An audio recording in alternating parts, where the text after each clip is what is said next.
Welcome to Two Geeks in a Game, Dunn's Corner special episode on scaffolding. Today I'll be talking about scaffolding, a technique that's as important to use in your board game based lesson planning as it is in your traditional lesson planning. There are two ways to do this. One way is to use different board games to build up to the ultimate game. The second is to use one game in different ways. For those who don't know, scaffolding is a technique where a complex concept is taught in layers. Students are able to master every layer individually, and after they have mastered all layers, well, the whole concept is understood.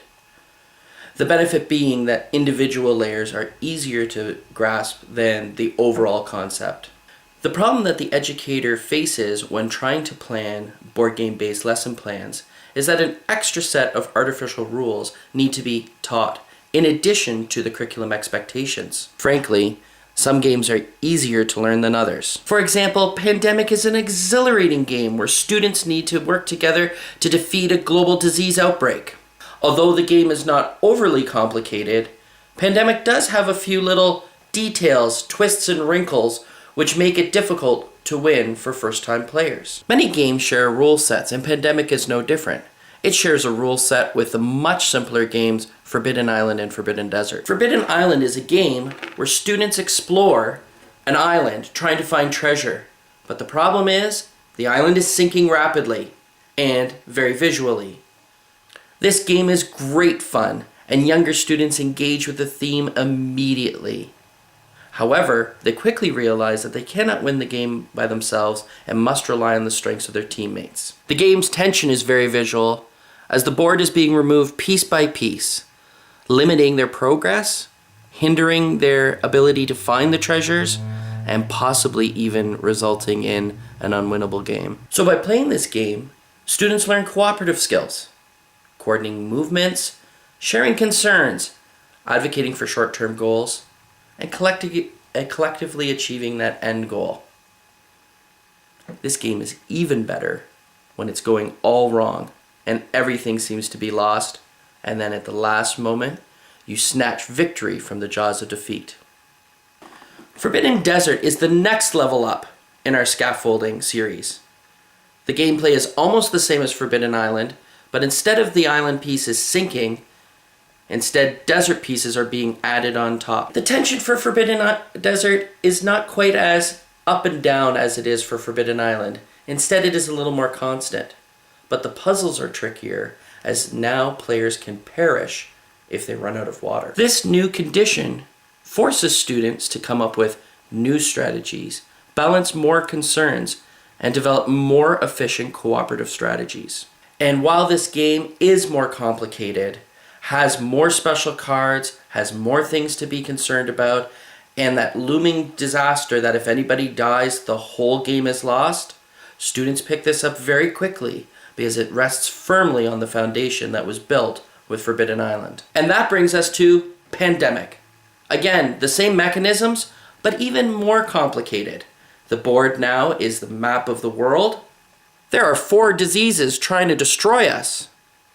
If you run out of cards, if you run out of cubes, or if you have too many outbreaks, the game is lost immediately. But don't you see? Even though the tension and the stakes are quite high, even though the game is now complicated, the foundation built by Forbidden Island and Forbidden Desert has given these students the skills they need to surmount the problem. I introduced this to a number of my adult gaming friends, and they did not succeed at this game the first time through, or the second time through, or the third time through. But then the 4th time, they won. And then they won, and won, and won. And when asked why they started to win, their answer was, because we realized we needed to play our roles. We needed not to try to do everything. We needed to share the responsibility. What a great lesson. So that is one way to scaffold, using various games to build up the complexity. So what about scaffolding within a single game? Introducing the rules in layers and allowing the students to master each level of rule before presenting them with the full game. Dixit is a beautiful game about wonderfully illustrated pictures. Students need to tell a story about these pictures. But the devil in the detail here is that the picture cannot be too descriptive. You only score if some, but not all, of the players can guess your card. Meanwhile, other players are selecting cards from their own hands that match your story. As a teaching resource, Dixit is invaluable. It was my #1 selection in our episode 2 English Board Gamesville episode. The reason it was my #1 is because I had a great experience with a student who had this card. She had difficulty not describing the card completely. The first round, she happened to get this card, described it as a yellow framed window with toys and clothes. Naturally, nobody else had a picture that was even close to this. Everyone was able to guess it, and she was unsuccessful.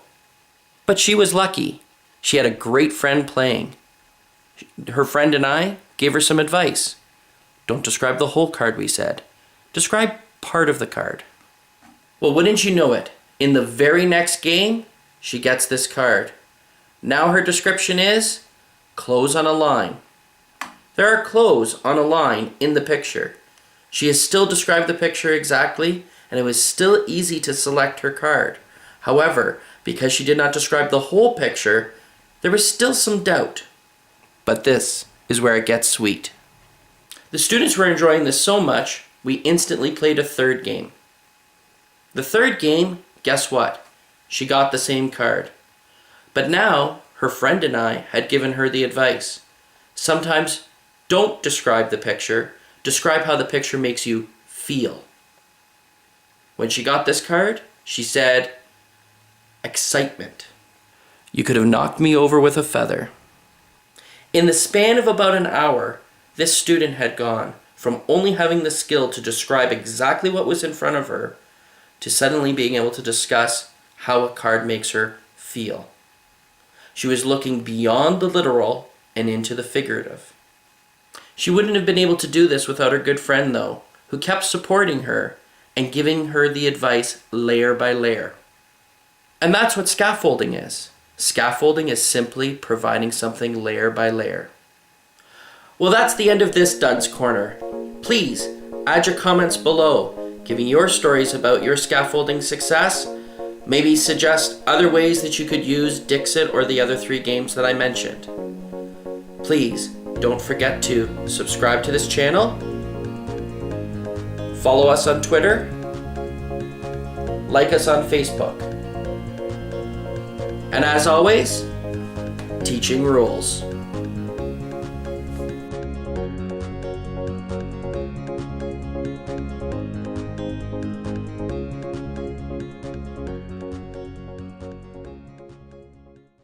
You